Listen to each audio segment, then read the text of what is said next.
Good evening, everyone. Welcome to day 2 of logical reasoning. Yesterday, we talked about structure of arguments, that is deductive and inductive reasoning. What is a premise? What is a conclusion?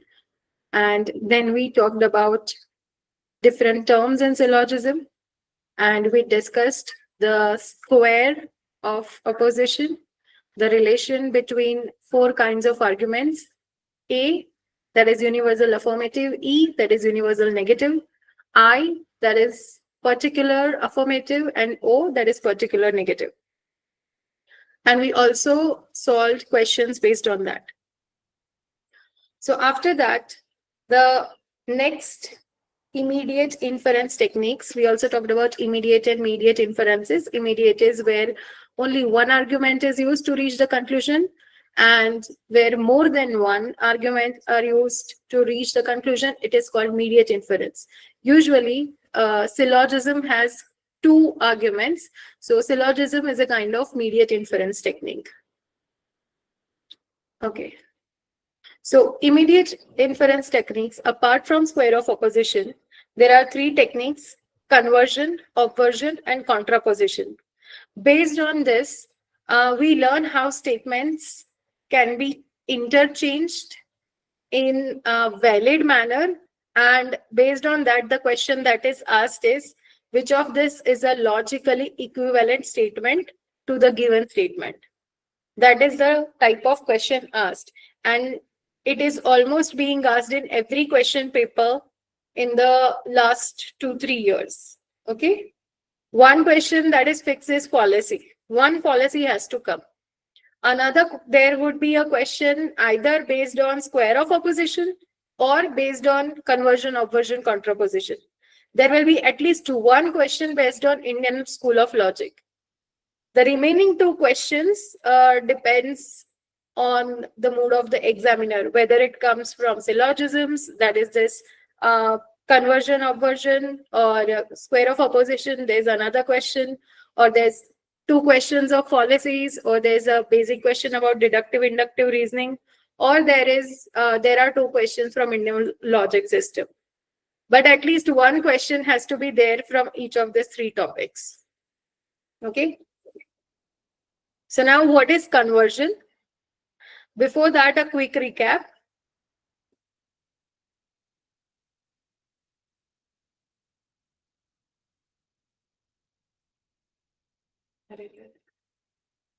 Where are my terms?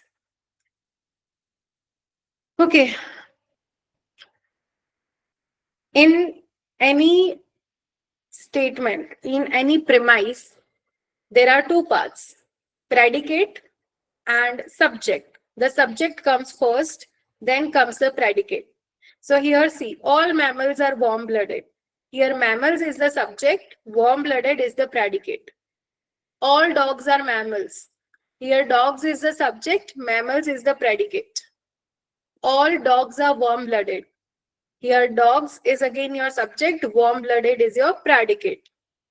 Now, the first statement, the first premise that is given is called major premise. The second premise is called minor premise. And finally, based on it, a conclusion is drawn. Now, based on this, there are 3 terms: major term and minor term. Now, these 2 terms are present in the conclusion. The subject of the conclusion is called minor term because it is present in the minor premise. The predicate is called the major term because it is present in the major premise. Okay. Now here, usually it is the subject and predicate, but if this term is present here, then that would be called major term, and if this term is present here, then it would be called minor term. Okay.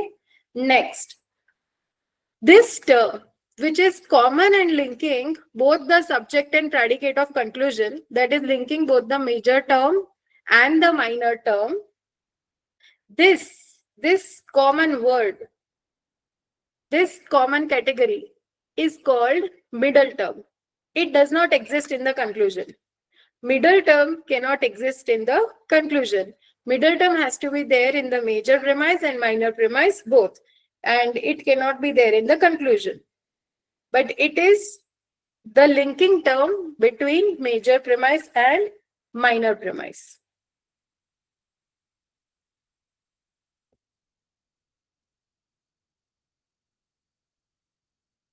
Okay. Now, based on this, let's talk first about conversion. What is conversion? Switching the subject and the predicate of a statement. So now if a statement is given and you switch, you change the subject and predicate. Like all A are B. Now you change it to all B are A. So that is called switch the subject and predicate. But this is not valid for A type. It is not valid for all. Universal affirmative. For all A or B, you cannot say all B are A. But for no A or B, you can say no B are A. And for some A or B, you can also say some B are A.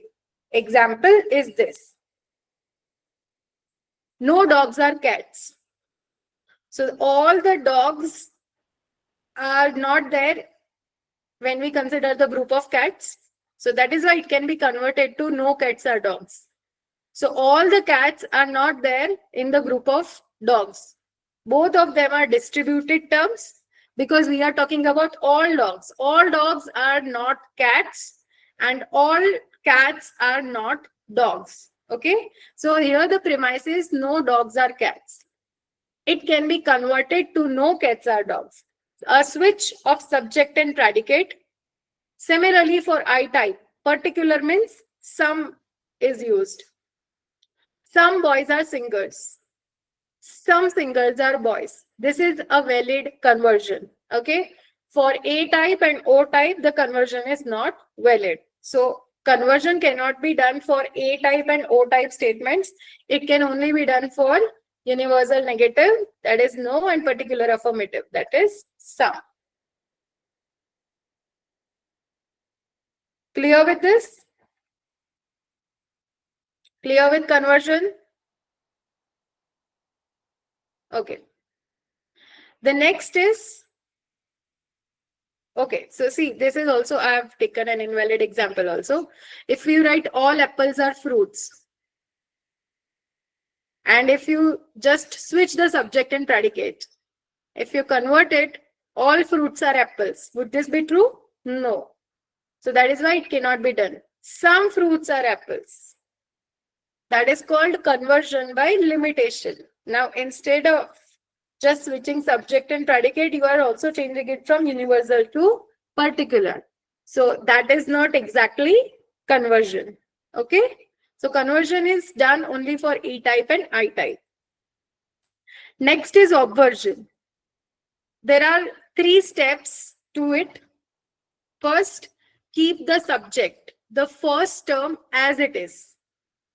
Second, change the predicate, the second part of the statement, that second category of the statement or premise. Change the second category to its complement. So if the predicate is B, change it to non-B. Okay, so all those entities which are not B. Change the quality.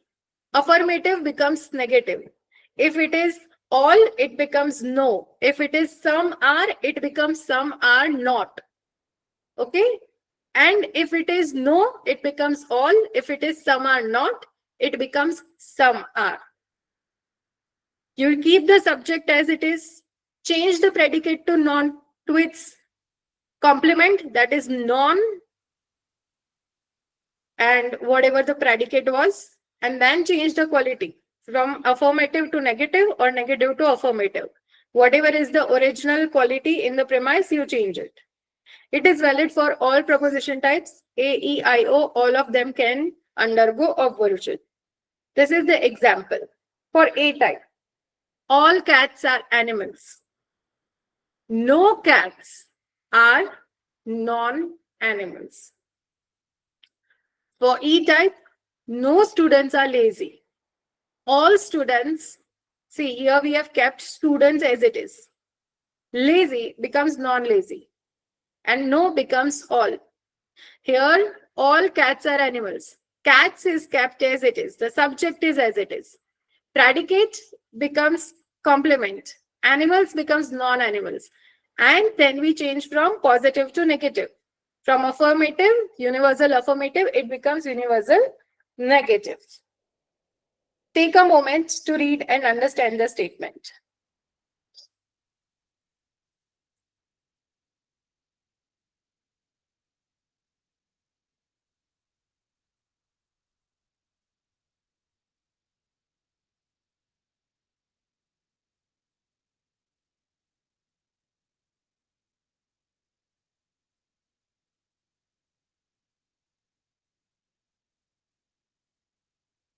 Next, examples of I type and E type.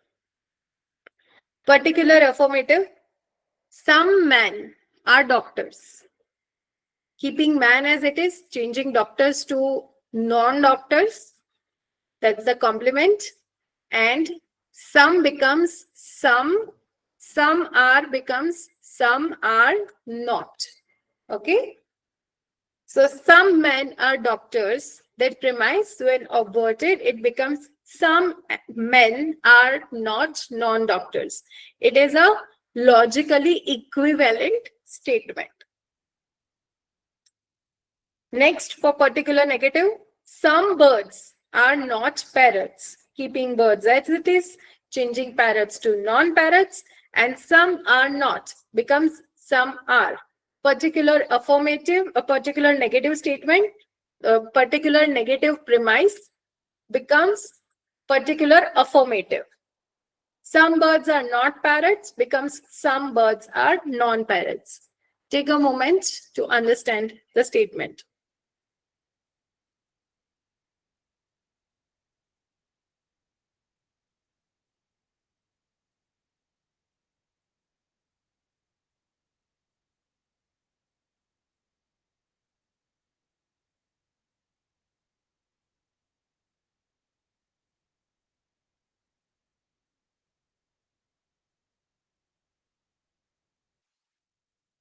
Clear with obversion?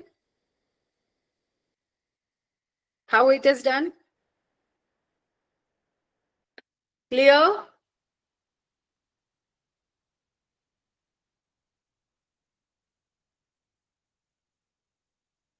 You keep the subject same, you change the predicate to its complement and change the quality. And it is valid for all proposition types. Okay? Next, contraposition. Okay, there are three techniques. The first is conversion, where you just switch the subject and the predicate, valid for E and I. Then you have obversion, where subject remains same, predicate is changed to non-predicate. That is the complement of the predicate, and then you change affirmative to negative or negative to affirmative. Next comes contraposition. It is mainly valid for A-type statements. Okay, not E, I, O. You switch the subject and predicate. The subject becomes the predicate becomes a subject, and replace both with their complements. For example, all tigers are animals. Tigers is switched, the subject is switched to predicate. Animals is your predicate, which is switched to subjects, and both of them are turned into complements. Animals becomes non-animals, tigers becomes non-tigers. All tigers are animals, all non-animals are non-tigers.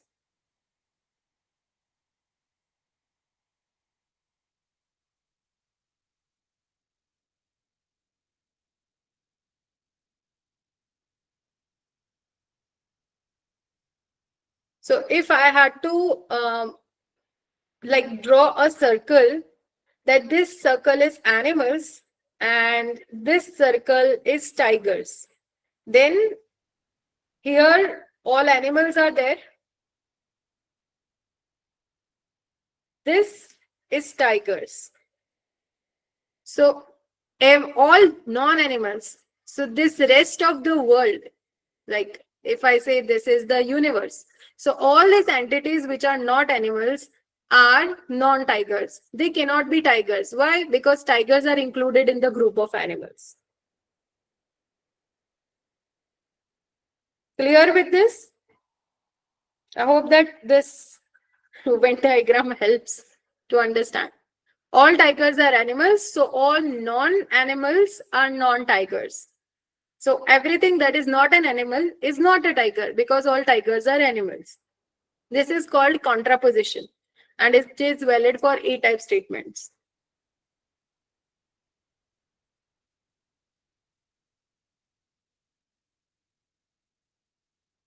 Oh boy.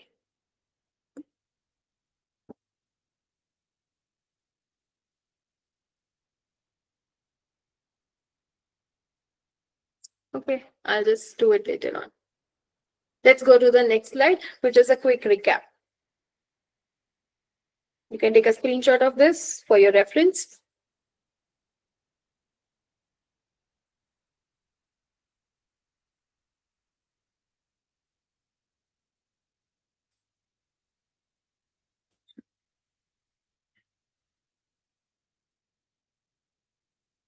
Clear with all the three concepts? I am asking again because now we will solve questions based on this.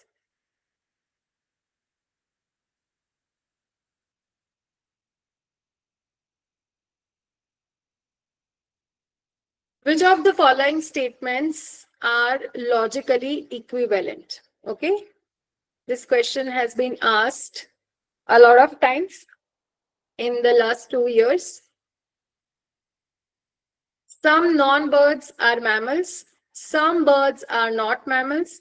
Some non-mammals are non-birds. Some non-mammals are not non-birds. Now, which of these two are logically equivalent? So you need to remember that there are 3 ways you can test it using conversion, obversion, and contraposition. For which kind of statements is it applicable? A, E, I, O.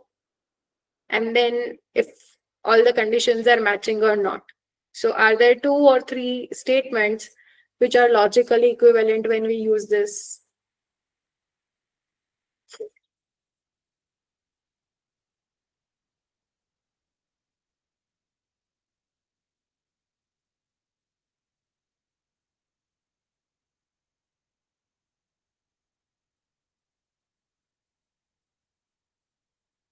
You have to answer, okay, this question. Then only I'll share the answer. So what's the answer? 1, 2, 3, or 4?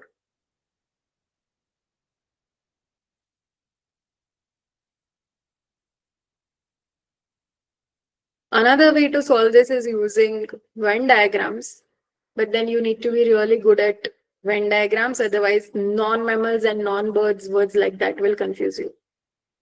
C and D. Some non-mammals are non-birds and some non-mammals are not non-birds. Okay. How are they same? Using conversion, obversion, contraposition. What's the relation between them?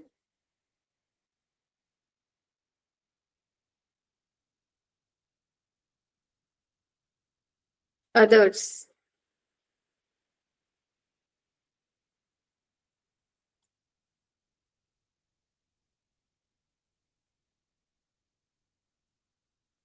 Okay. If it is B and D, what is the relationship between B and D?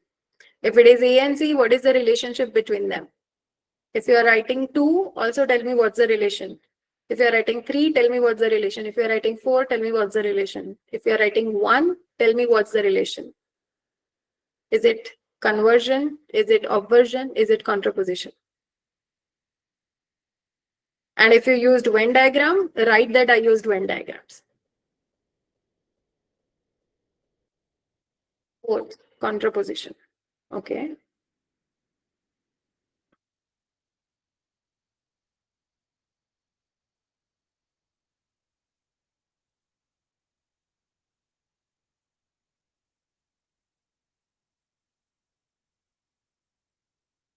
Herein lies your answer. Check B and D. See, some non-mammals are non-birds. No, it's not obversion. It is contraposition. Just a moment. Contraposition cannot be used for I-type statements, right?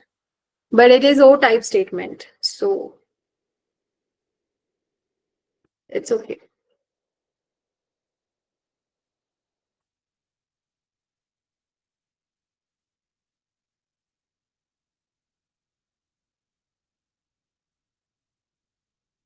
Is the answer clear? Shall we go to the next question? Is the answer clear? Birds becomes non-birds, subject becomes predicate, mammals becomes non-mammals, predicate becomes subject, and some are not, stays as it is. Okay, that is contraposition. Next. There are very high chances of having logical equivalent kind of question or a square of opposition question, where there is a relationship between contraries and contradictories or subalterns or subcontrary. Either that is asked or a question is formed based on square of opposition, that if this statement is true, what is false, or if this is false, what is true, or if this is false, then what is also false, something of that sort. Or logical equivalent. At least one question has to be there from this topic. Which of the following statements are logically equivalent? No monkeys are felines. Some monkeys are felines. Some felines are monkeys. Some monkeys are not feline.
Ma'am, you are on mute.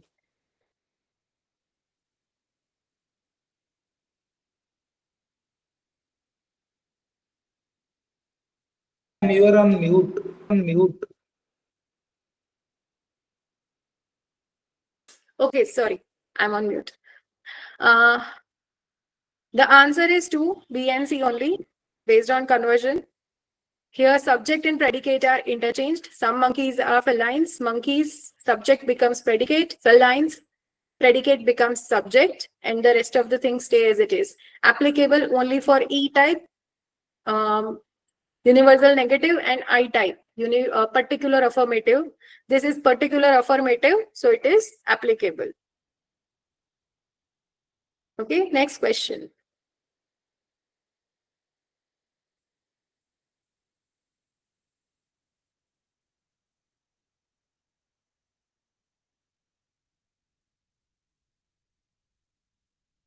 Conversion, obversion, not obstruction, obversion and contraposition.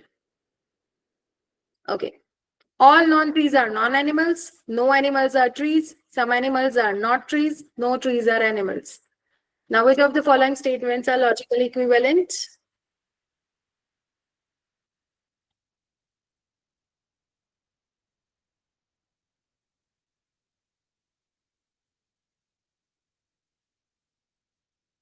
In contraposition, do we change it from affirmative to negative? Or do we do that in obversion?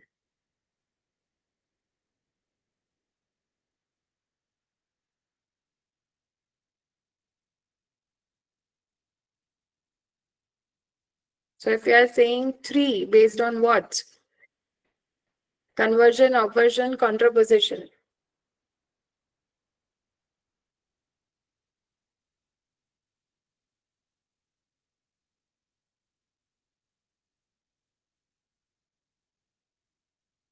So this is same as the previous question. There was I type statement over here. You have E type, universal negative here. No animals are trees becomes no trees are animals. Okay. In contraposition,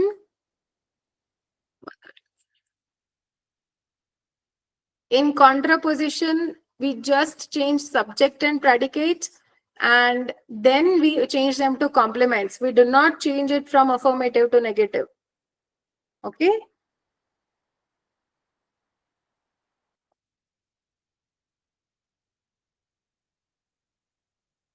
Next.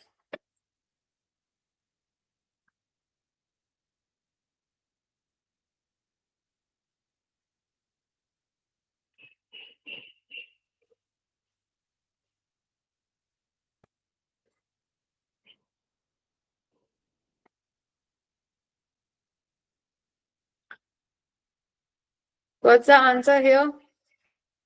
See, it's not necessary that only two are related. Okay. Three can also be.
A, B, and C. Some non-intelligent animals are non-apes.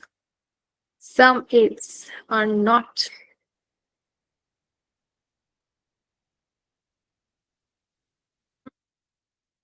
See, for A and B, you don't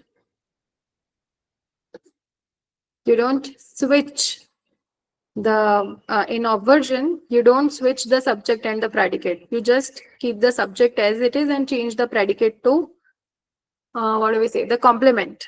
Okay, so A and B are not logically equivalent.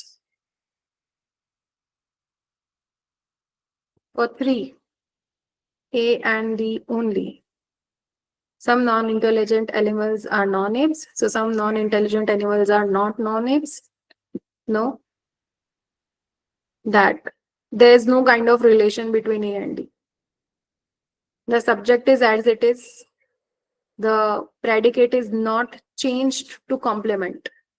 So even if it is changed to from particular affirmative to particular negative, the predicate is still the same. The predicate is not changed to complement. So A and D, there is no aversion.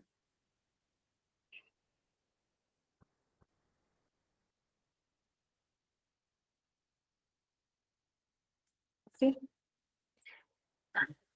Same goes for A and C. The subject and predicate are switched, but the subject is changed to its complement. So A and C, 2 is also not possible. So the only possible answer that remains is 4, and not just because it is the only answer. Between B and C, there is a relation of aversion. Some apes are not intelligent. Some apes are See, intelligent has become non-intelligent, and particular negative has become particular affirmative. B and D, there is contraposition. Some apes are not intelligent animals. So some non-intelligent, you have changed the predicate to subject. Apes becomes non-apes and not is still there. Okay. So contraposition is applicable to A type and O type, not for E and I.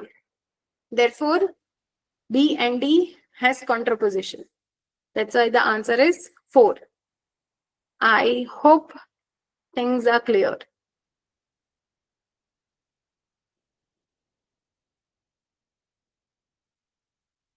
Clear?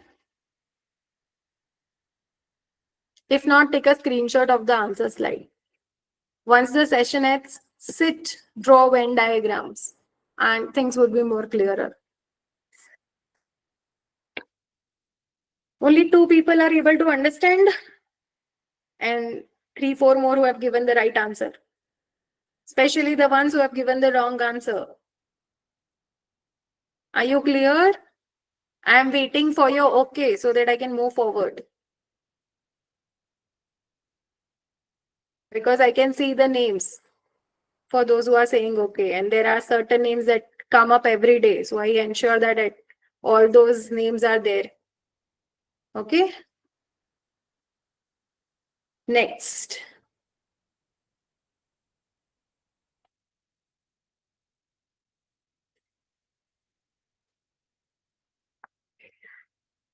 No liquids are beverages. No beverages are liquids. All non-beverages are non-liquids. And all non-liquids are non-beverages.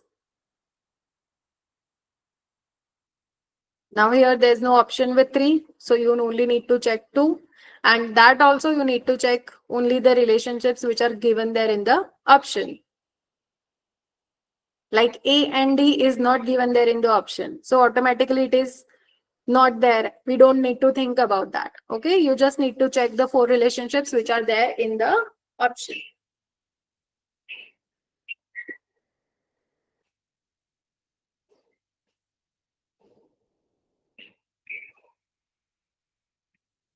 If one person says conversion or contraposition or obversion, you could have your own different answer. Okay, so just don't write numbers, also write what.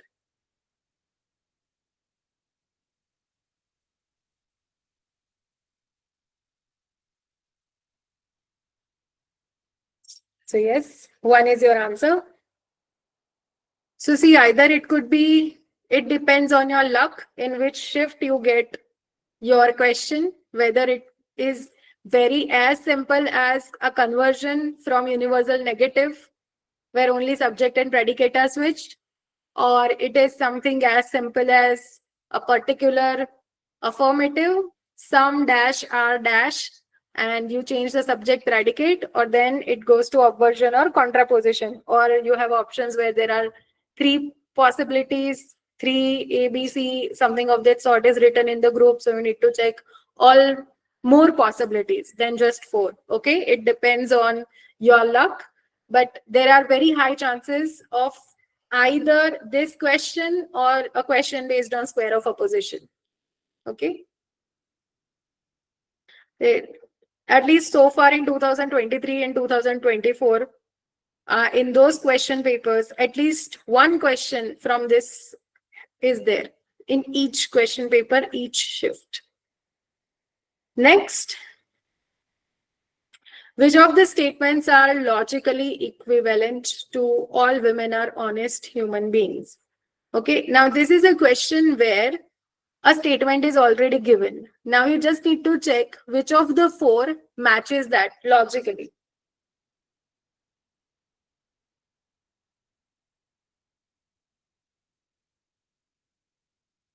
So first you need to see all women are honest human beings. Is it A, E, I, O?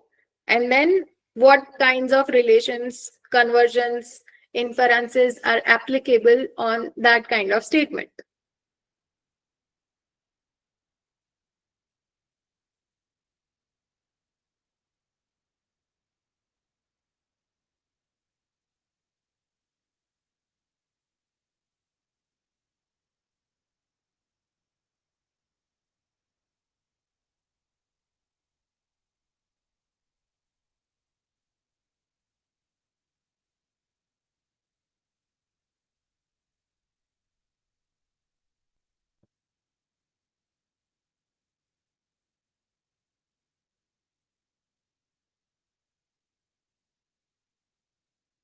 Yes, that is how we think. 4. Aversion. All women are honest human beings. So some women are honest human beings. Maybe holds true. Some honest human beings are women. That can also be true. But here the answer that I see very clearly when it comes to logically equivalent, it does not say that this statement creates three possibilities. One of the possible conclusions could be, it's not that kind of question. It is asking me a logically equivalent statement, and that is 4. Some women are honest human beings is not logically equivalent. It leads to a possibility that some women are not honest human beings, which goes against all women are honest human beings. Okay, so that's why 3 cannot be the answer. 2 also cannot be the answer, and 1 is anyways completely opposite of what I said. Next, this kind of questions have also been asked in 2024 papers. I didn't know where to classify this, so I have put it here for practicing. It uses your logical understanding of the world. Arrange them in decreasing denotation. So in terms of size, in terms of power, in terms of hierarchy, arrange them in the decreasing denotation. So which one would be your answer?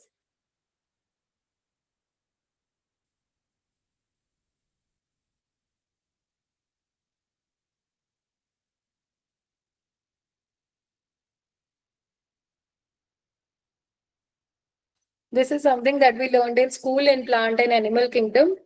Vertebrates are animals with a vertebra, like insects do not have a vertebra. Okay, so the answer is 1. And this animals, vertebrates, animals, reptiles, that kind of question is a favorite when it comes to this. This is again another question which was asked on the same lines. Decreasing extension. So I think in school in 5th or 6th standard, where real numbers, rational numbers, all of it is introduced, and then you realize that the smallest is then the bigger set, then the bigger set, then the bigger set, that way.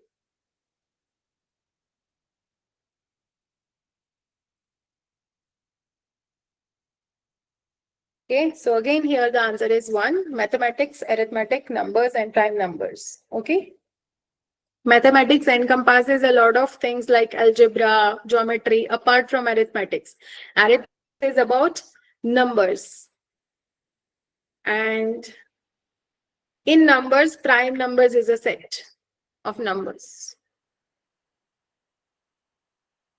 Okay. Next, increasing connotation. When you give the exam, please read the question twice. If you have practiced decreasing here, there you can't answer it in decreasing, because if the question is in increasing connotation, there is surely going to be an option where it is in decreasing connotation, just to confuse you.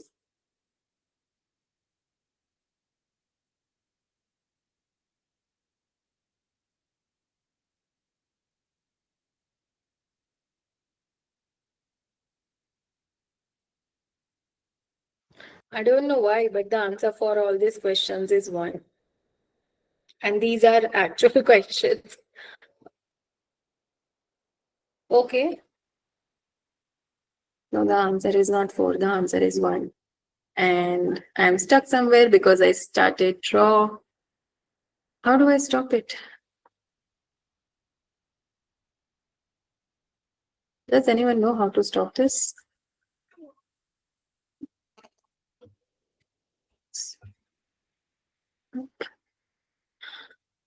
Just give me a moment. I'll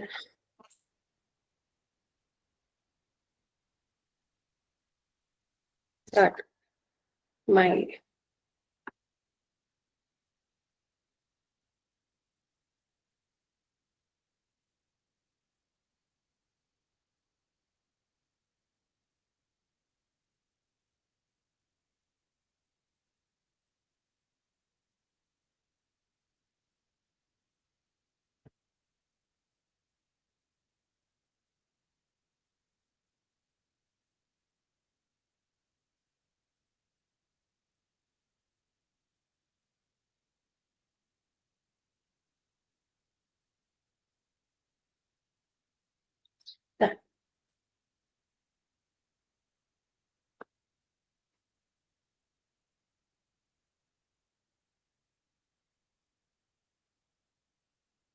Oh, I tried going to home option. It didn't work.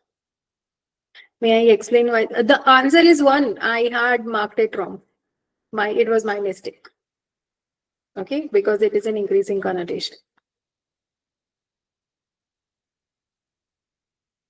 Next, another increasing connotation. I usually cross-check all questions, but do you have a question, Mukesh sir? No, madam. In fact, I want to explain why the most of the questions have answers one only. Can I explain? Yes, yes. In fact, madam, what happened? The paper setter usually they prepare their paper in such a way that answer is always A, and then these are fed it in computer system, and computer system rotate them questions and options both. So to make it confirm that I am not marking any wrong answer, all the right answer are inserted into A only. Okay. Okay.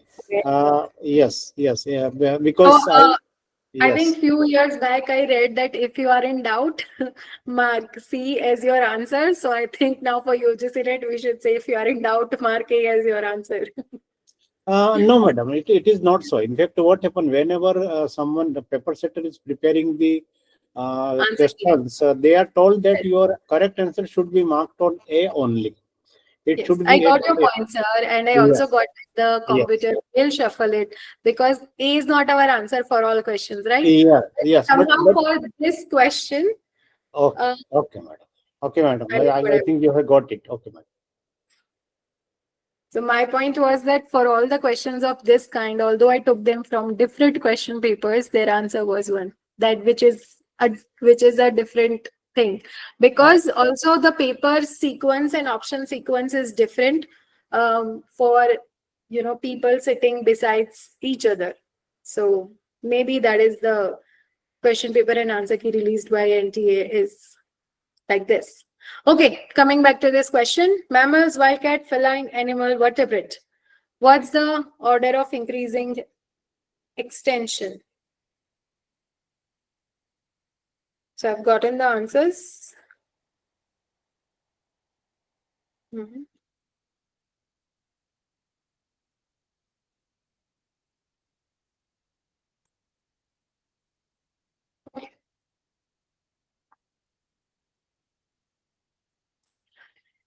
For the people answering it 1,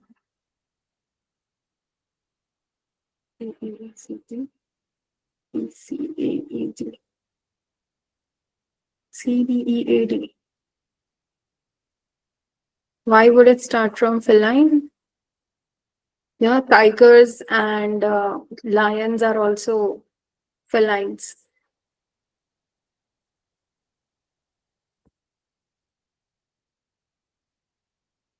So the answer is 1. It starts with wildcat, then feline, then a bigger category called mammal. So tigers, lions, they are also felines, just like wolves and dogs are all canines that way. Then from feline, mammals, where humans, canines, all of them are a group of mammals. Then vertebrates, and last is animals.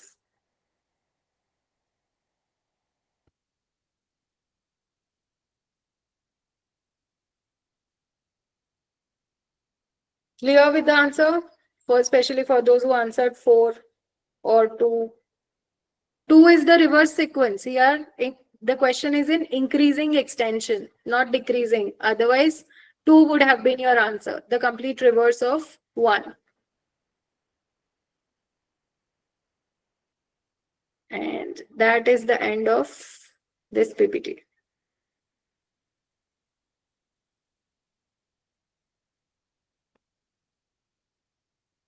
But not the end of our session.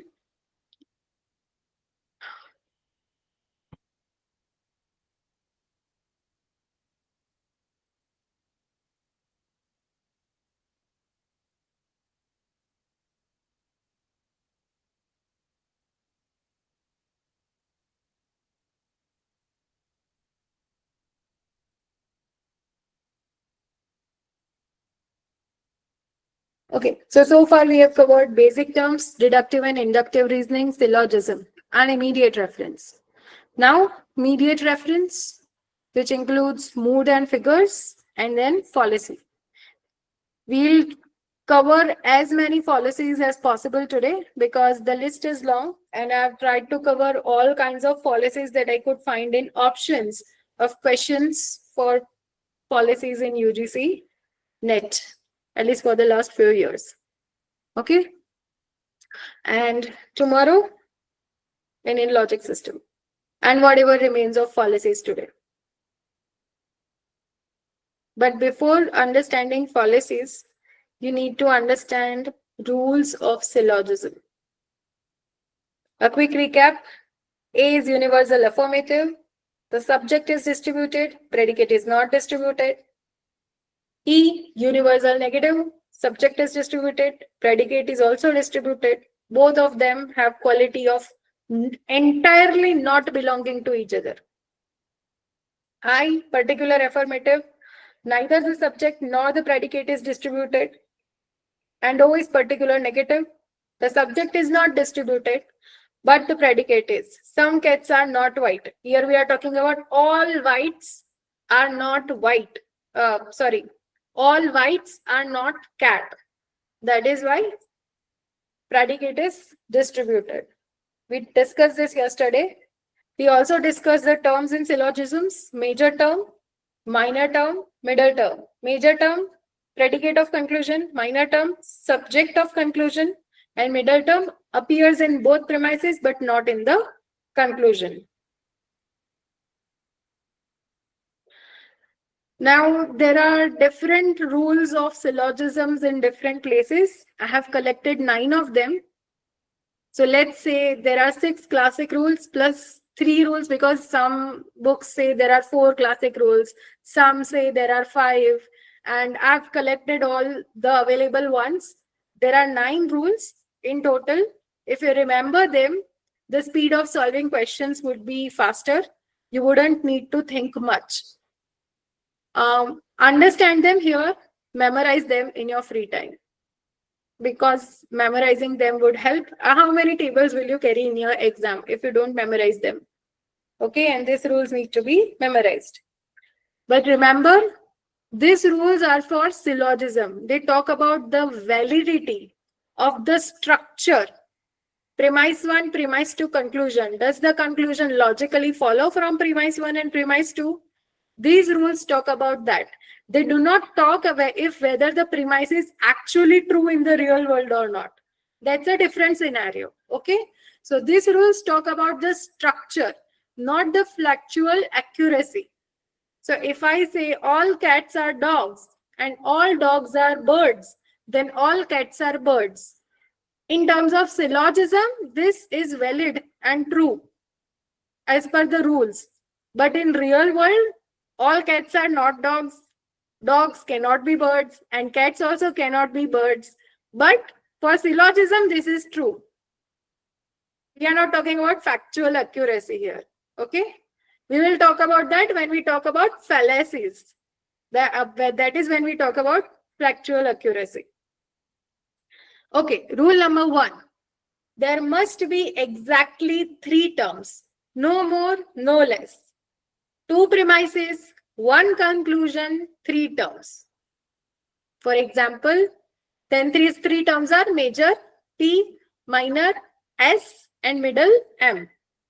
All mammals are animals. All dogs are mammals. So all dogs are animals. Logically follows. 2 premises are given. The conclusion is logically following. However, this is also called fallacy of 4 terms. So if you ever see the word fallacy of 4 terms in your option somewhere, it means that in that given syllogism, instead of 3, there are 4 terms. All dogs are pets. All Labradors are loyal. Here we have 4 terms. Dogs, pets, Labradors, and loyal beings. 4 terms. This is not syllogism. Here, Labradors and dogs have no relation. Is there any relation shown between them? No. So you cannot assume that Labradors are dogs. Okay. So all loyal beings are pets. This conclusion does not follow. It is not given here.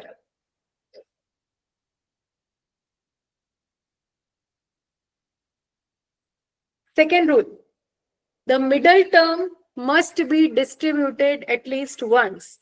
So when we talked about the four statements, A, E, I, and O, we talked about whether the subject was distributed or predicate was distributed in what kind of statement. Now here it says that when the two premises are given, middle term does not come in conclusion. It comes only in the premises, and it is there in both the premises. That is why it is called middle term. So in both the premises, either in major premise or in the minor premise, at least one time it has to be distributed. If it is not distributed even once, then the syllogism and the conclusion from it is not valid. If it is not distributed, it is called the fallacy of undistributed middle term. Okay. Here, see the example.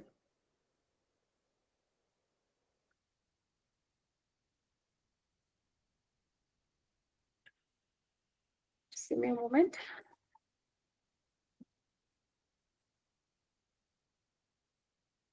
All mammals are animals. So see, the middle term and all mammals are animals and all dogs are mammals is mammals. Mammals is there in premise 1, premise 2. It is in the major premise, minor premise. It is not there in the conclusion. So now mammals, when we say all mammals are animals, there is one quality of all mammals which is discussed. So mammals are distributed here. Mammals are not distributed in the minor premise, but they are distributed in the major premise. Because it is distributed at least once, the conclusion is valid if it follows all the other rules. Now here, see this example where the middle term is undistributed. All poets are dreamers. All musicians are dreamers. So all musicians are poets. But here they have talked about all poets. They have not talked about all dreamers. Here they have talked about all musicians. They have not talked about all dreamers. So if they have not distributed the middle term even once, the conclusion cannot be drawn. So any conclusion drawn from it is invalid. Clear with this? It is one of the favorite fallacies for UGC NET questions, that either it comes as an option or which of these options has undistributed middle term. And then they give you 4 statements where the first half is your major premise, the second half is your minor premise, and you have to think in out of these 3 terms, which one is the middle term, and then you have to also determine whether it is distributed or not. Of course, we'll solve those questions. Next, a term distributed in the conclusion must be distributed in the premises. Now see, middle term is not there in conclusion. We have major term and minor term. Now one of these two would be divided in the conclusion. Okay. So if it says all dogs are animals, then animals is not distributed. Therefore, all animals are dogs. Okay. So here, all dogs are animals. Therefore, all animals are dog. But when we say all animals in the conclusion, it is distributed in the conclusion, but it is not distributed in the premise. So a term that is distributed in conclusion has to be distributed in the premise. Otherwise, the conclusion is invalid. This is just to give an example. Clear with this rule? Others?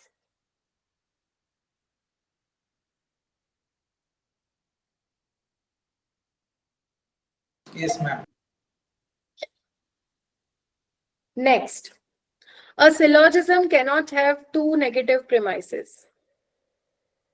No cats are dogs It's a universal negative premise. Some dogs are not friendly.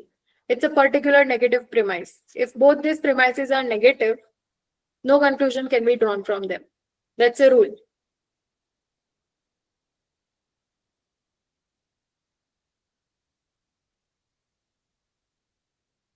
Just give me a moment.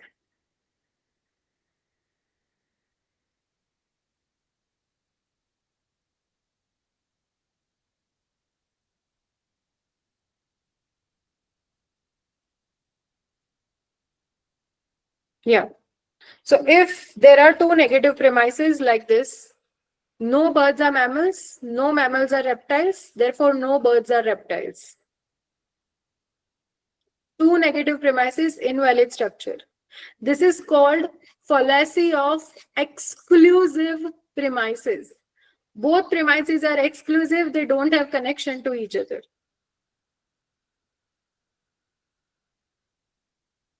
Clear with this? If there are two negative premises, whether both of them are universal negative, whether both of them are particular negative, whether one is universal negative and the other is particular negative, or first you have particular negative, then the universal negative, in all of these cases, if both are negative, they are called exclusive premises, no valid conclusion can be drawn from them. And if it is done, then it is called the fallacy of exclusive premises.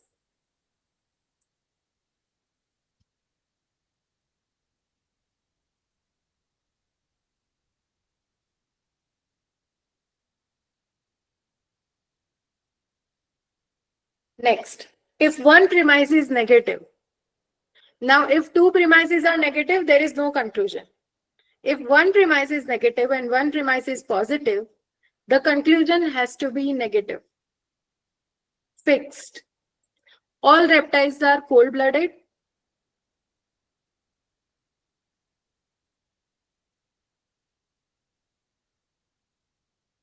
Okay, there's something wrong with the example here. All reptiles are cold-blooded. No snakes are reptiles. Therefore, no snakes are cold-blooded. Okay. If one premise is negative, the conclusion has to be negative.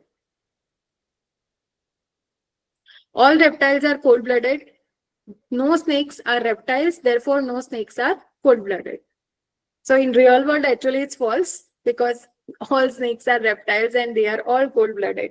But in syllogism, this is a valid conclusion. Next.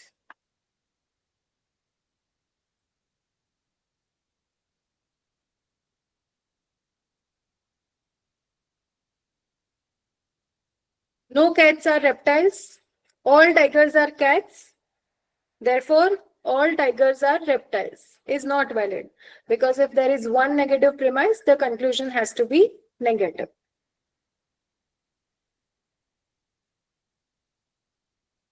Next rule, from two affirmative premises, you cannot draw a negative conclusion. If both of them are either universal or particular affirmative, that is all are or some are, you cannot have some are not or no dash are from those two premises. If there are two affirmative premises, the conclusion has to be affirmative. Whether it is universal affirmative or whether it is particular affirmative depends on the situation. All apples are fruits. All fruits grow on trees. So all apples grow on trees should be the conclusion. But if the conclusion is some apples are not tasty or some apples do not grow on trees,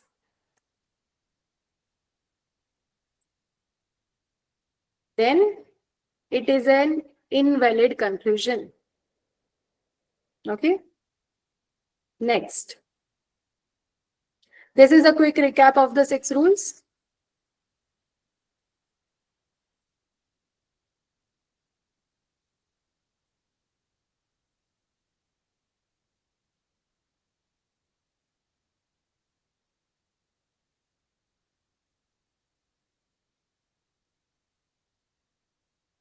Clear with all 6 of them?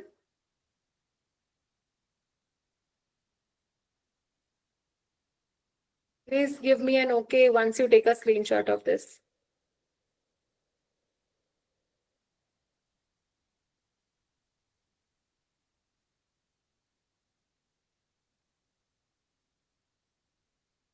Moving forward, now these three rules are also considered as part of rules of syllogisms in different books, different classifications. Okay.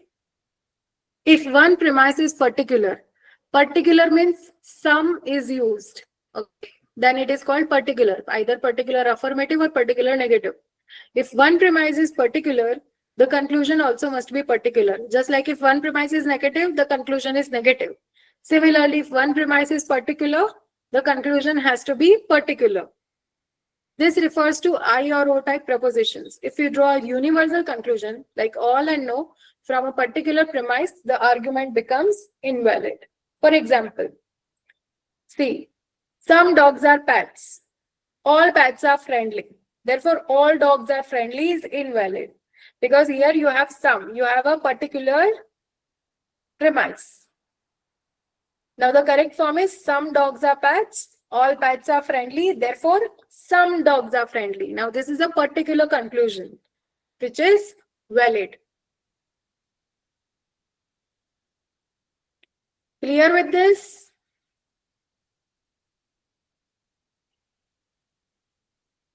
Okay.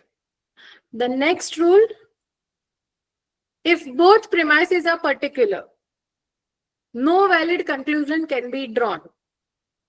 If one premise is negative, the conclusion is negative. If one premise is particular, the conclusion is particular. If both premises are negative,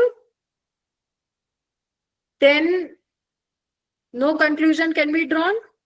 Similarly, if both premises are particular, no valid conclusion can be drawn. Two some or negative particular premises, I or O types, do not provide enough information to reach a valid conclusion. Some cats are black, some black things are shiny, no valid conclusion. Because there is no link between cats and shiny things here.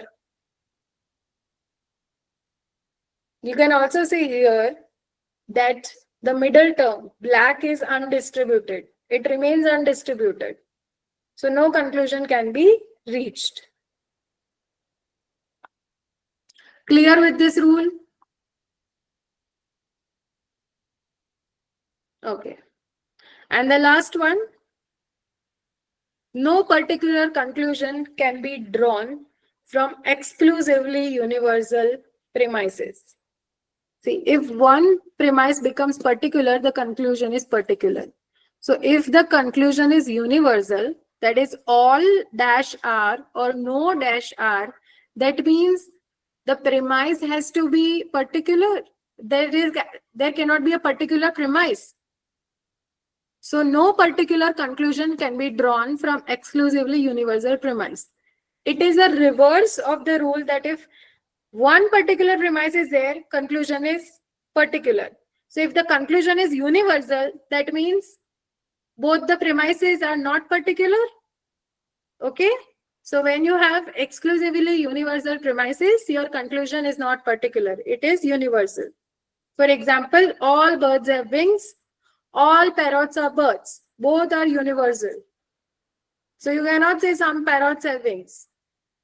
Even though it is factually true, in terms of logical reasoning, it is false. You have to say all parrots have wings. That is the correct factual conclusion from this statement. If you say all birds have wings and no parrots are birds, your conclusion will be no parrots have wings. But that will still not have the word some in it. It will still be universal negative. Clear with this? Ma'am, this last example which you gave, can it be once again? Can you just explain? What is the meaning of particular premise? First, you tell me that.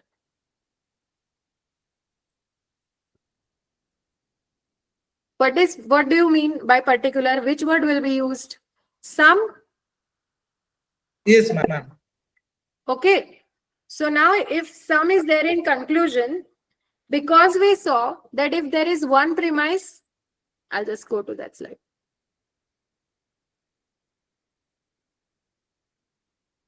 If one premise is particular, the conclusion must also be particular.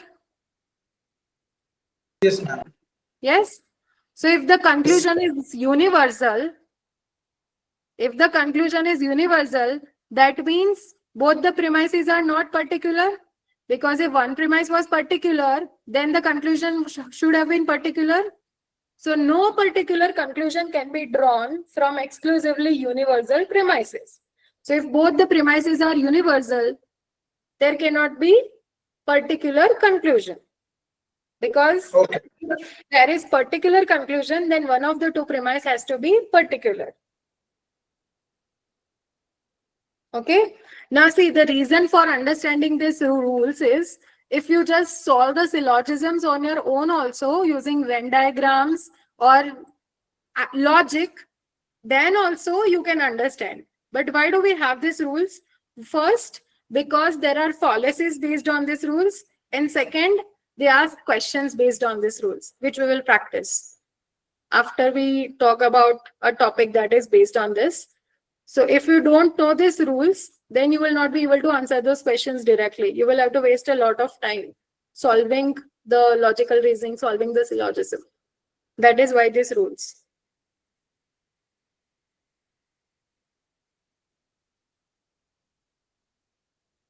The next topic is mood and figures. It is based on the 9 rules of syllogisms that we learned. What is mood in a categorical syllogism? Okay, so what we are learning here is categorical syllogism, where a statement has 2 categories. Sorry, it's not the statement. The premise has 2 categories. It refers to the type of propositions used in the major premise, minor premise, and conclusion. So now all the syllogisms we saw had 2 premises and conclusion, a set of 3 statements.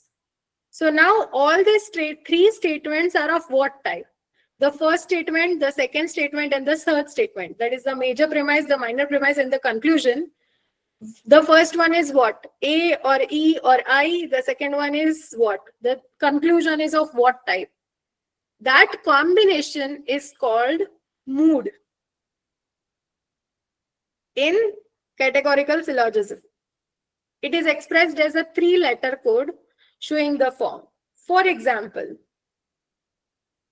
all humans are mortal is A, universal affirmative. All Greeks are humans is A, universal affirmative. Conclusion, all Greeks are mortal. It logically follows, it is valid, is A. The mood is A. Another example, no vegetables are meats. E, universal negative. Some carrots are vegetables. I, particular affirmative. Some carrots are not meats. O, particular negative. See here the rule that if there is one negative, the conclusion has to be negative. If there is one particular, the conclusion has to be particular. Okay.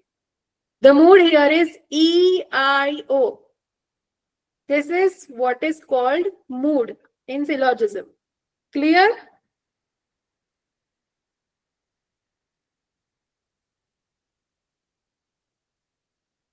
Okay. So the basics is that you should know the meaning of 3 terms and the 4 kinds of statements. Once you know that, everything, these are the building blocks for everything that happens in syllogism. Next is figures. Now what is figure? There are 4 kinds of figures in syllogism. It refers to the arrangement of terms, subject, predicate, and middle term.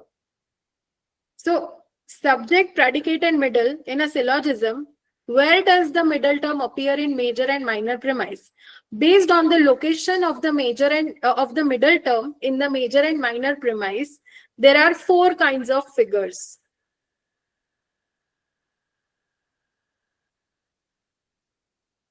These are the 4 figures, okay?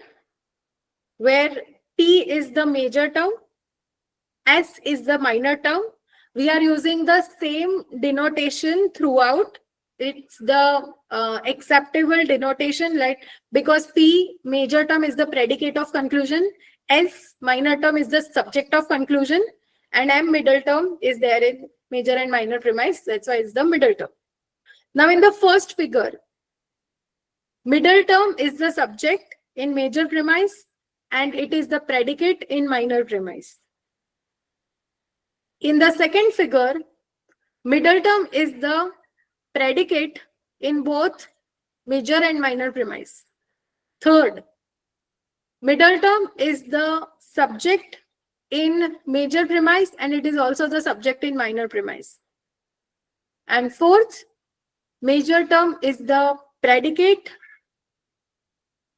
middle term is the predicate in major premise and it is the subject in minor premise. These are the four figures. Take a moment to understand it. Then I will also show it to you with examples. But this entire table together will clear your concepts, and please take a screenshot of it. Take a moment to understand it.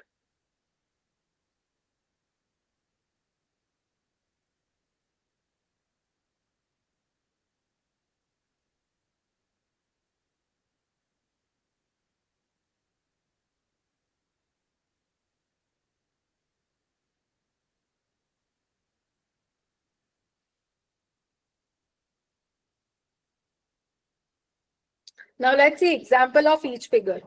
The first figure. Okay, before that, the figure tells you the position of middle term and the mood tells you the type of propositions in that syllogism. So this is an example of figure 1. Barbara is one example of figure 1. All MRP, all SRM, all SRP. This is the valid syllogism. Okay. It's an AAA kind of mood. Barbara is the name of the mood of figure 1. All mammals are animals. All dogs are mammals. Therefore, all dogs are animals. This is called figure 1. If you see what's the middle term here? Mammals. Mammals is the subject in major premise, MP. Mammals is the predicate here in minor premise, SM. And that is why this is figure 1. Clear with this? What is figure 1? Okay. So similarly, there are 4 kinds of valid syllogisms. See, based on the fact that we have 4 kinds of statements, A, E, I, O, they say that 64 and in some classical texts, 256 kind of moods are mentioned. But out of that, valid are just 18. So far, they have accepted that 18 are valid. 4 are of figure 1, 4 are of figure 2, 5 are from figure 3, and 5 are from figure 4. I could be wrong with 4 and 5, but I've mentioned all of them here. Okay. So with example, EAE is called Celarent. So far, UGC NET has not asked questions based on names of the moods, but I've still mentioned it. They in options they give AAA, EAE, AII. That has been asked. No MRP, all SRM, no SRP. So no reptiles are warm-blooded, all snakes are reptiles, no snakes are warm-blooded. That way. Okay. So here you see the position of M will remain same in all of this. It will be the subject in major term and predicate in minor term. But the type of statements will differ. Clear with this concept? Okay. So please take a screenshot of all these moods. I'll share of it for all 4 figures. It's your homework to memorize this. Okay. So far, they have not asked the questions with names of the moods. So far. Whether they are going to ask it this time, I don't know. But they have asked this AEA, AII, EIO, this kind of this name of the modes have been asked. They have not asked the name Barbara, Celarent, Dairy, Ferio. These modes names have not been given as options. Okay, and they have also asked questions based on properties of figure 1 or properties of figure 2 that way. So you should know that. I'll just make it a bit smaller because the name of the figure is going away. You will get confused in the screenshots. Please take a screenshot again if you have taken, so that you remember this is figure 1. And once you have done that, give me an OK. So then we just skim through the other 3.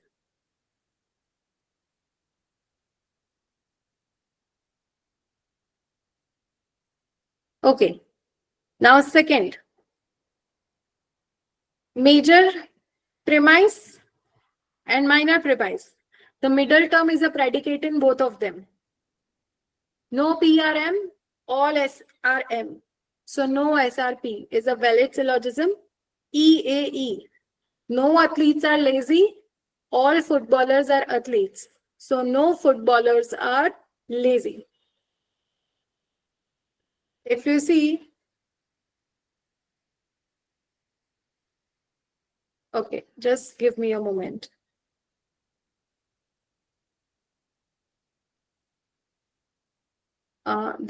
Sorry, this was a wrong example and then I had corrected it in the table, but I forgot to correct it in the slide here.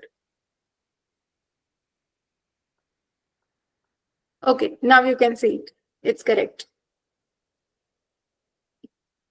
No trustworthy people are criminals.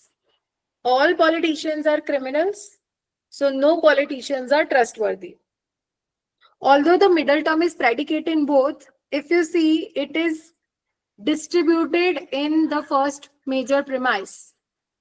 When you say no trustworthy people are criminals, you are talking about all trustworthy people are not criminals and all criminals are not trustworthy people.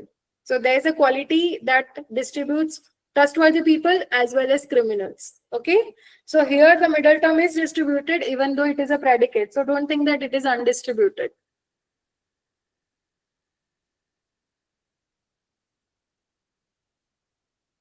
Clear with this? Figure 2, where middle term is predicate in both major premise and minor premise.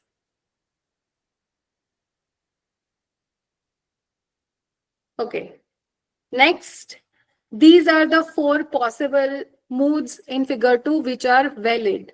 The possible moods are a lot more, but with the ones which are valid are EAE, Cesare, AEE, Chemistris, EIO, Fastino, AOO, Barocco.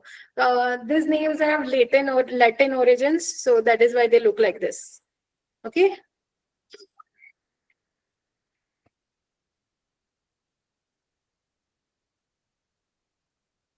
You can take a screenshot and give me an OK, and then we'll move to figure 3.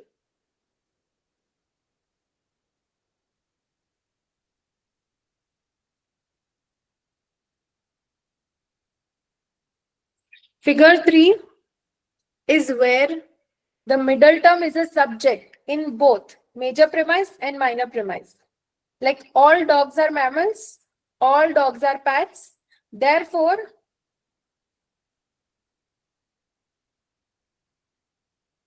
some pets are mammals. And I don't know why is it given like this, because according to our rules of syllogism, this would not be valid, right? If both the conclusions are universal, then you cannot draw a particular conclusion from it. All dogs are mammals, all dogs are pets. So, but if you see, what happens here is the circle of dogs will be there in group of mammals, and the circle of dogs is also there in group of pets. Now, whether the circle of pet is in mammals or whether the circle of mammals is in pets is not sure. That is why the conclusion drawn is some pets are mammals. But if it comes to our questions and rules of syllogisms, although the conclusion here is valid, the syllogism is not valid. Okay. And that is why from figure 3, usually if you search for moods, the moods of figure 1 are the ones which are always mentioned. The moods of figure 2, 3, and 4 are not mentioned in the practice books for UGC NET. But I wanted you to understand the concept. Who knows, tomorrow they might ask a question based on figure 3. And then you will say, Madam ne to option mein chhod diya. It is not our college exam, no? That the questions will come for my call. Question bank. So let's take this one instead of the Rapti. Let's take Disamis. Some birds are singers. All birds are animals. So some animals are singers because those animals which are birds would become singers. Is that better to understand?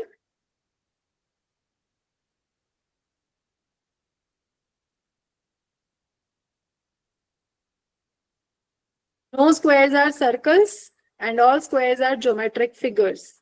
So some geometric figures are not circles.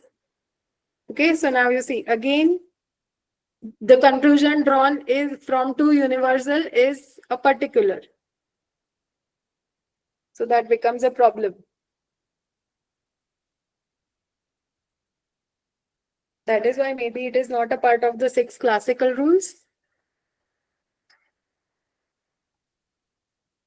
That is why the 6 classical rules are probably applicable to all and they don't have an exception. When it comes to figures, I have seen only figure 1 listed in books, even in books of Pearson and Arihant. They don't talk about figure 2 and figure 3 examples. But we will talk about it.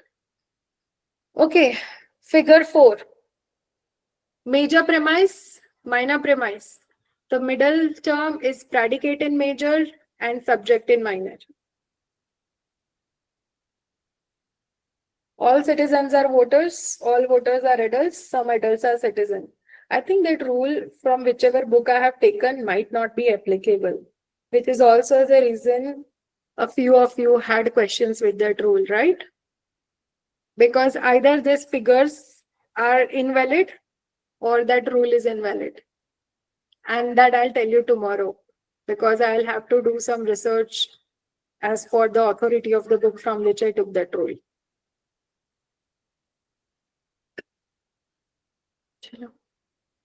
I am learning with you. Okay, at least this one goes. AEE. All scholars are thinkers. See, thinkers here is the middle term, which is your predicate. Thinkers here in the minor premise is your subject. It's the reverse of figure 1. So no careless people are scholars. Okay. Clear with at least what figure 1 to figure 2, figure 3 and figure 4 is?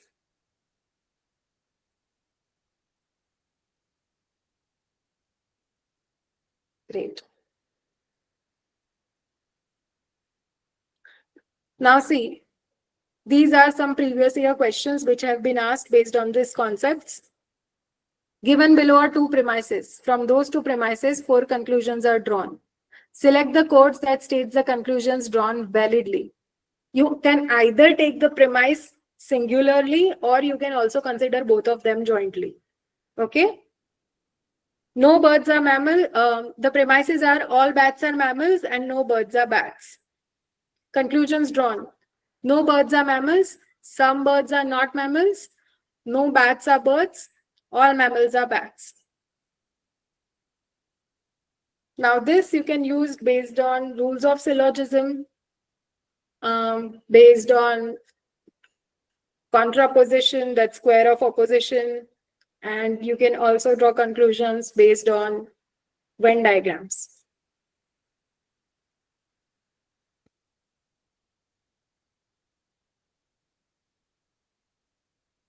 Okay.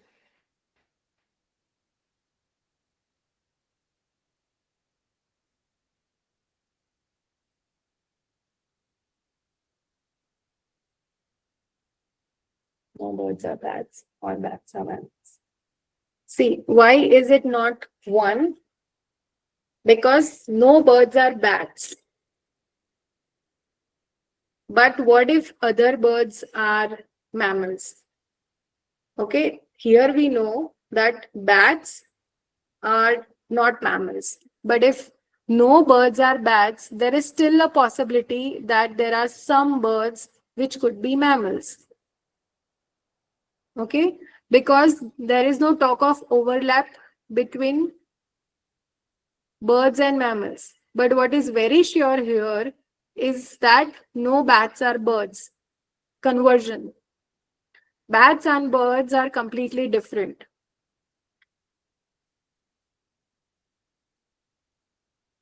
Even if here, I'd rather insert a shape, it is easier for me.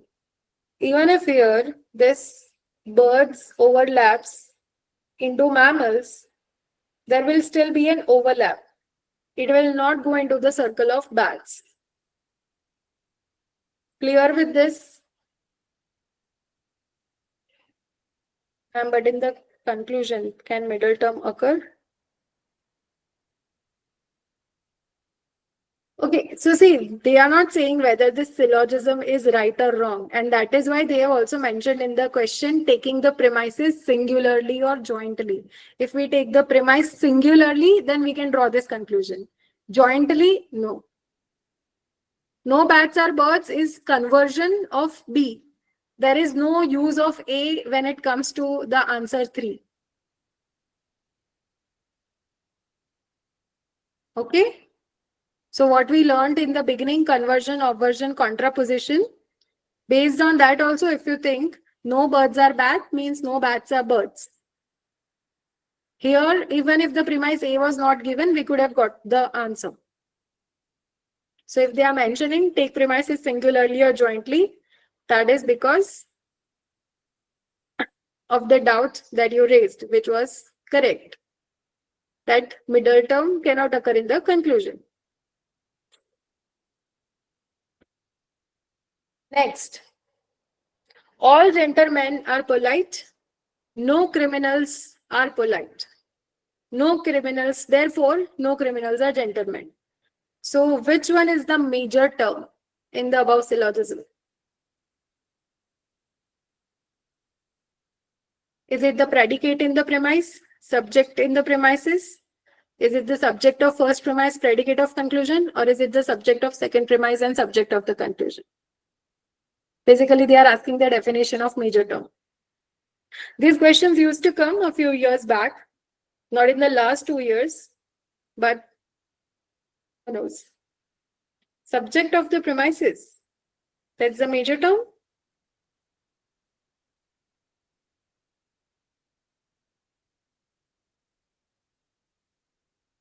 So tell me, what is the major term here? A, B, C, D. Which one here is the major term? Which word here is the major term? If the options were not there and I would ask you, what is the major term here? What would be your answer?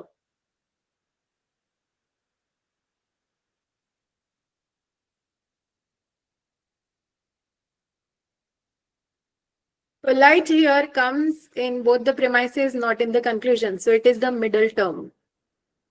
Then you are left with 2 terms, gentlemen and criminals. Gentleman comes in major premise. So it is your major term. Criminals comes in the minor premise. So it is your minor term.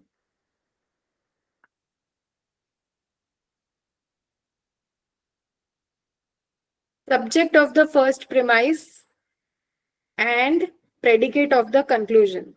The subject is different in both the premises. In first it is gentlemen, in second it is criminals. So if you say the answer B, the subject of the premises is different. So then you are saying both of these are major terms, which is wrong. Clearer with the concept?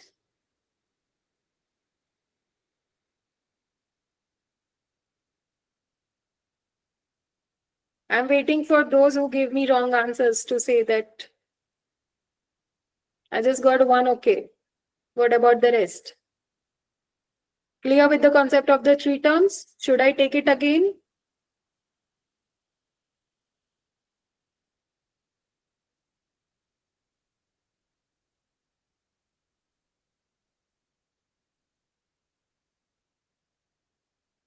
We are on 47.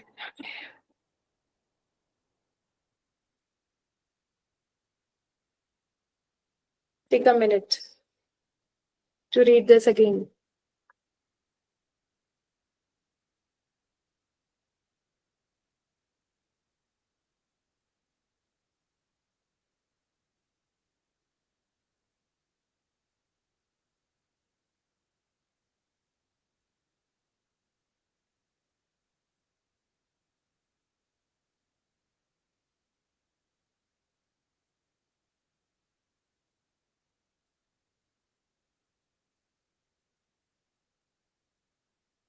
Next, consider the following statements and choose the right option.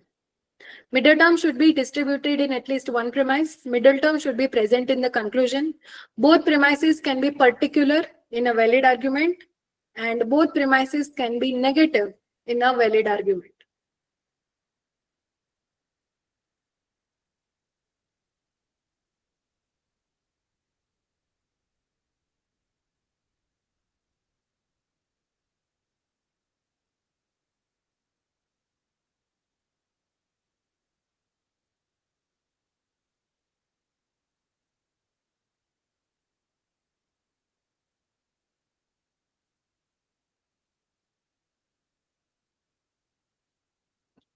If you say A, the answer is C and D.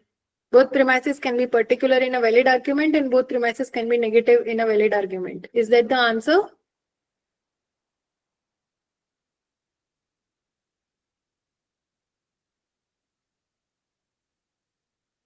We are marking your answer in exam.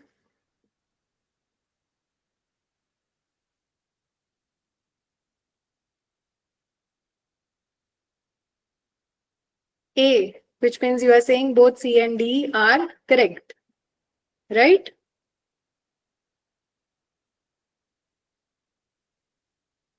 Great.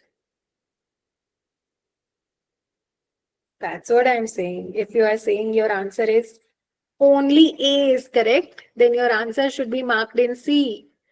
In exam, you cannot go and mark answer A. What does answer A? Both C and D are correct, which is actually against the rule of syllogisms. Both premises cannot be particular, otherwise the conclusion will not be valid.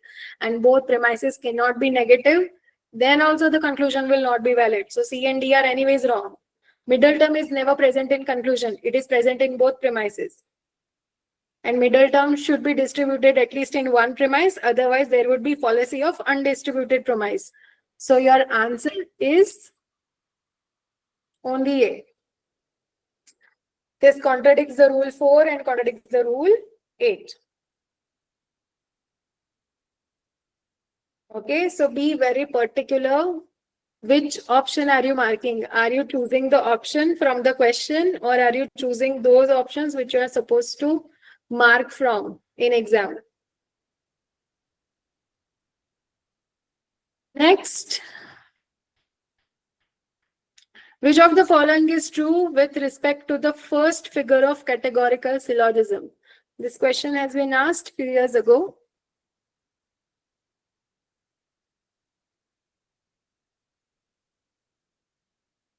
So if you have taken screenshots, you can refer them and please memorize the position of the middle term in each of the 4 figures. But what is the answer for the first figure? Where does the middle term lie?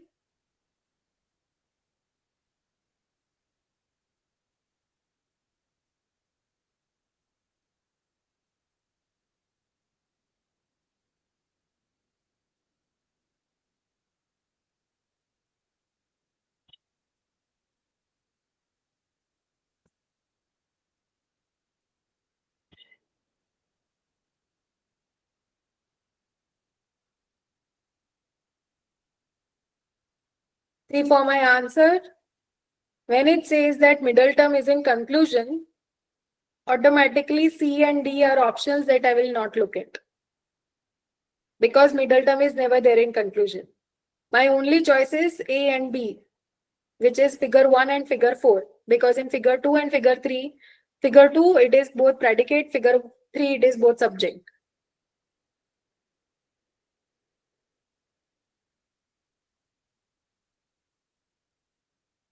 So your answer here is A. And B is your answer for figure 4, fourth figure. B is fourth figure, not the first figure. Okay. Moving on. Let it go. Here. Consider the following arguments. Some chairs are curtains. All curtains are bed sheets. Conclusion. Some chairs are bed sheets. What is the mood of the above proposition? It is not asking about validity. It is asking about the mood. A, B, C, D. What's the answer?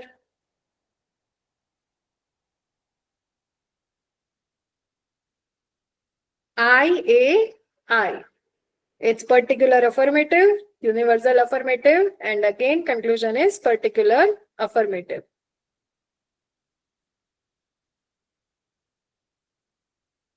Given below are two premises with 4 conclusions drawn from them. Which of the following conclusions could be validly drawn from the premises? Okay. Some rings are bells. No ring is an ornament.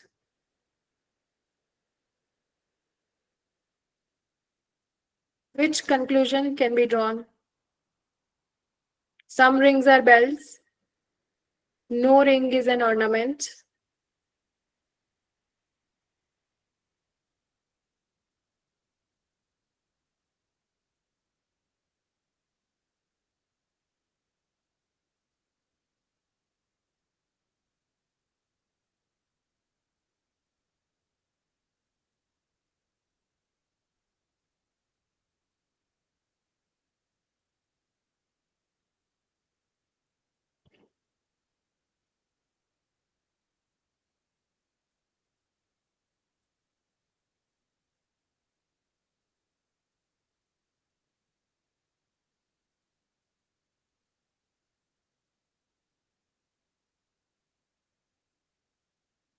Come on, think.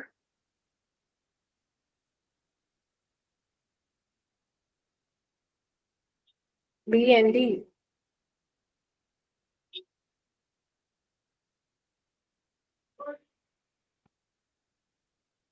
Okay. So see the figure here.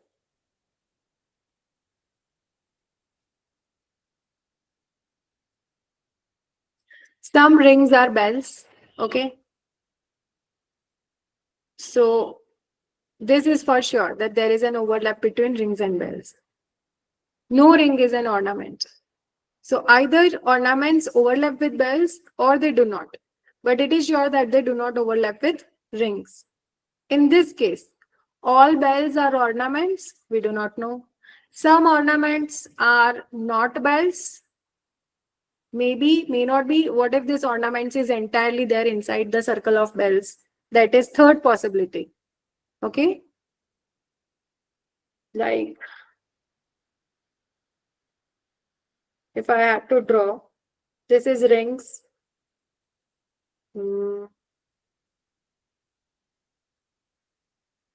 Then this is, change the color. Let's call this as bells. Okay, there's an overlap. Now, what if I insert another circle which is there entirely in bells, but it is not there in rings. It is not overlapping with rings. So then all bells are ornaments could be true. Some ornaments are not bells, may also be false. No ring is a bell cannot be a conclusion here because ring is the middle term. So middle term cannot be there in the conclusion. Here we have to draw it from the syllogism only. Okay. And already some rings are bells is given. So no ring is bell is anyway false. So the only option which remains is all bells are not ornaments. What?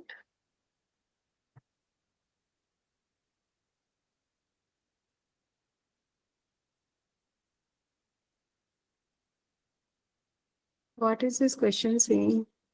All bells are not ornaments. It is anyway shown in the figure. Just give me a moment. There is something going wrong. All bells are ornaments is a possibility, right? All bells are not ornaments is not a possibility. The conclusion has to be some ornaments are not bells. Should be B, ma'am. No, the conclusion has to be some bells are not ornaments, which is not given here. So this is a question which might have been dropped from the paper. The answer is none of this. The answer is actually some bells are not ornaments, because those bells which are rings, they will not be ornaments. I'll correct it.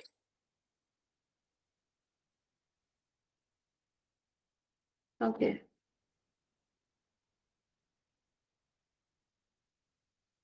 At first glance, it feels it's correct, and when we actually solve it, I realized that no, none of this is an answer. This is an invalid question. I'll change the option. The answer here should have been some bells are not ornaments. This should be replaced with some bells are not ornaments. And that is the correct answer. So line of thinking was correct for everyone.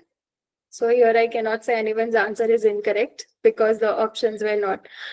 This happens sometimes, and in those cases, if you see the answer key, the question will have the word dropped in it, that the question has been dropped. And such questions get dropped because there is some typing error and all the options are incorrect. So it's a very old question. It's a 4 or 5 year old question. But what if such question comes? We need to know how to solve them, right? Next. Given below are 2 premises with 4 conclusions drawn from them. Which of the following conclusions could be validly drawn from the premise? Now it's like let's all solve together. Some bags are tables, all bags are chairs. Some tables are chairs. No, there is a table. Some chairs are bags.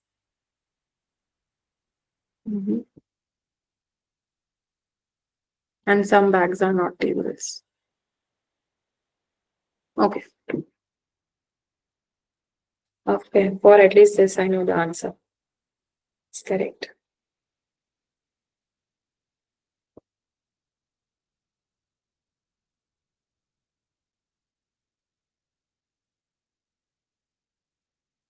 So your options have to be selected from here, okay? This is your ABCD. Because there are multiple statement options, you need to check whether all of these conclusions are okay or not.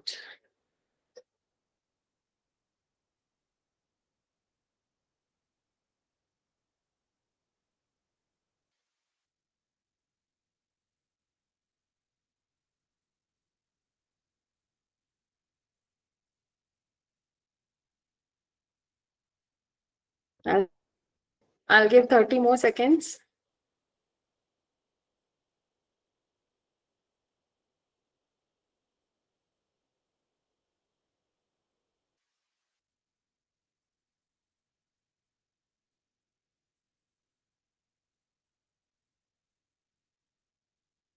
Okay. So see here, the answer is actually A. The possibility in the figure, this is just one possible figure, okay? Some bags are tables and all bags are chairs. So logically, some tables will be chairs. Those tables which are bags, they'll be chairs. That is true. Some chairs are bags. Okay. Those, because all bags are chairs. So those chairs which are bags, those some chairs are bags, that is for sure. Now, no chair is a table. That would be wrong because those tables which are bags are chairs. So no table is a chair is wrong. No chair is a table is also wrong. And some bags are not tables. Okay, we are not sure about that. We just know that some bags are tables. We do not know if all bags are tables or not. That is a possibility which we are not sure of. So that is why 4 cannot be a confirmed conclusion. 1 and 3 are confirmed conclusions. Clear with this? Clear with this, especially the ones who have given wrong answer.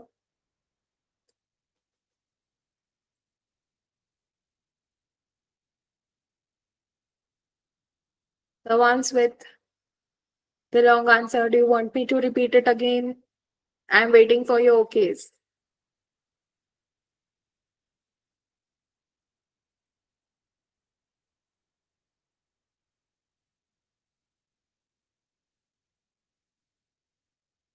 I'm assuming it's clear. Next.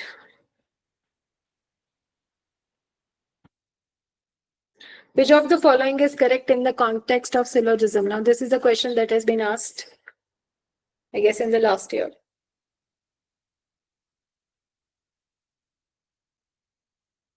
It is a direct question based on rules of syllogism.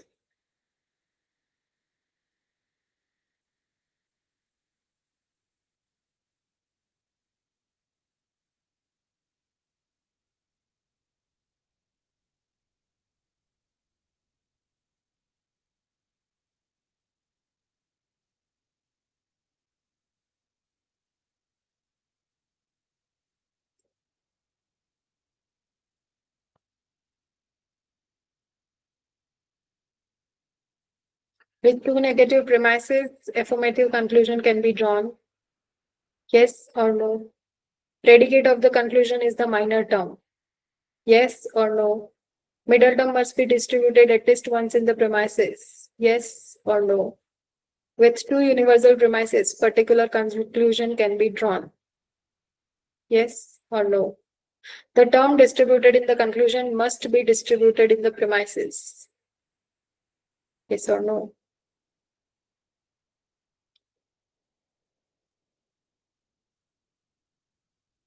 One, B and C.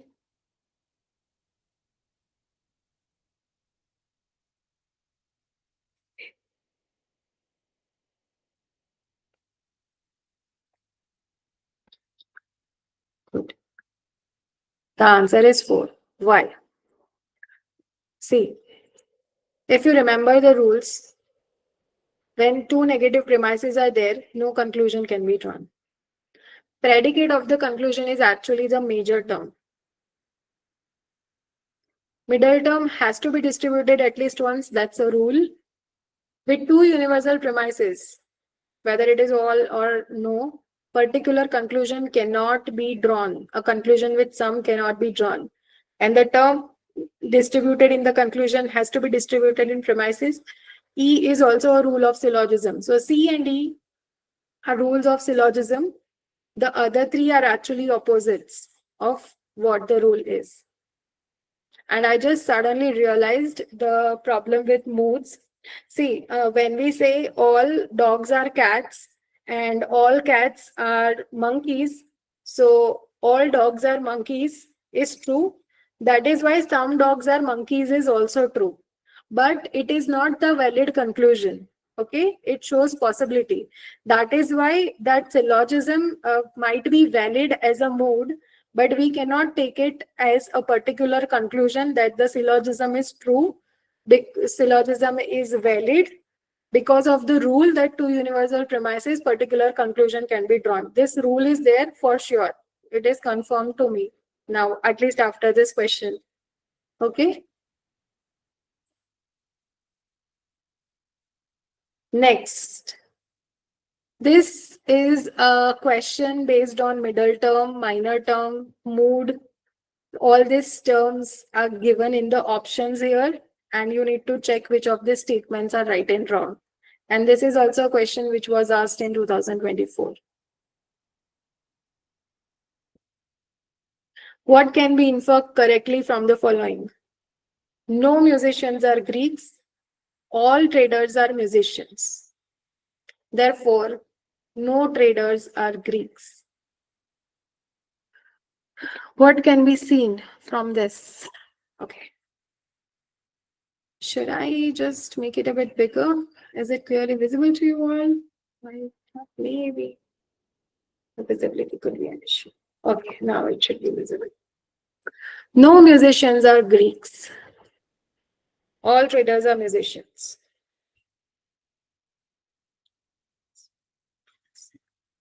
Traders are musicians. It represents what? Figure 2 of syllogistic argument. For this, you should know all figures. It is an EAE mode. May or may not be. You need to tell me. The term Greeks here is the major term or not? The minor term of the conclusion is distributed. You need to check whether that's true or false. For that, you also need to decide which one is the minor term.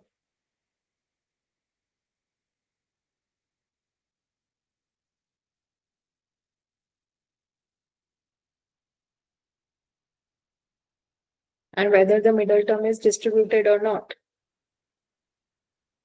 So what's the answer here? 1, A, B, and C are true. 2, B, C, D are true. 3, D and E are true. 4th, A, C, and E are true. What's the answer here?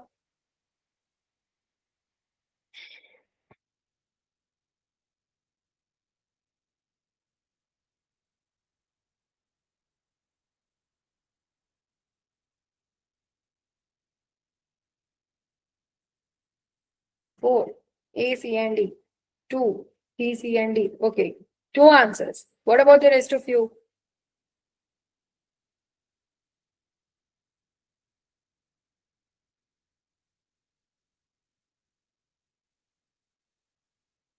Sure. Good. Okay, 2 is your answer here.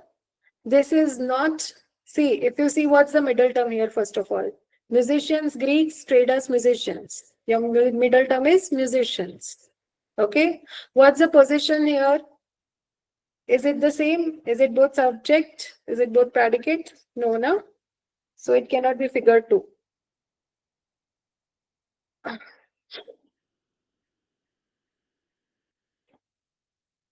EAE. Is it EAE?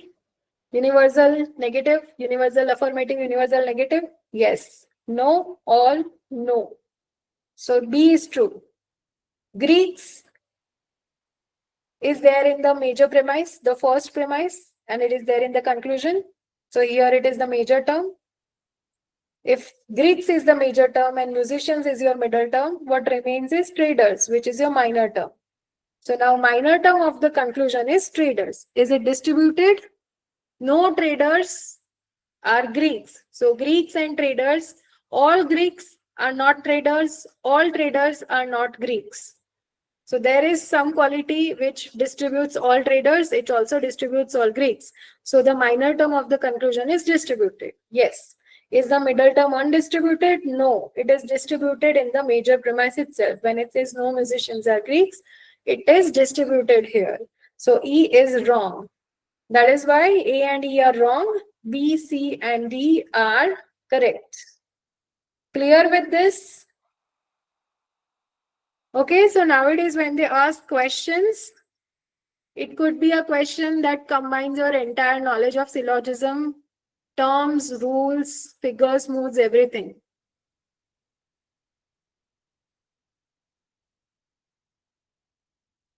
The next topic is fallacies, which we will take tomorrow.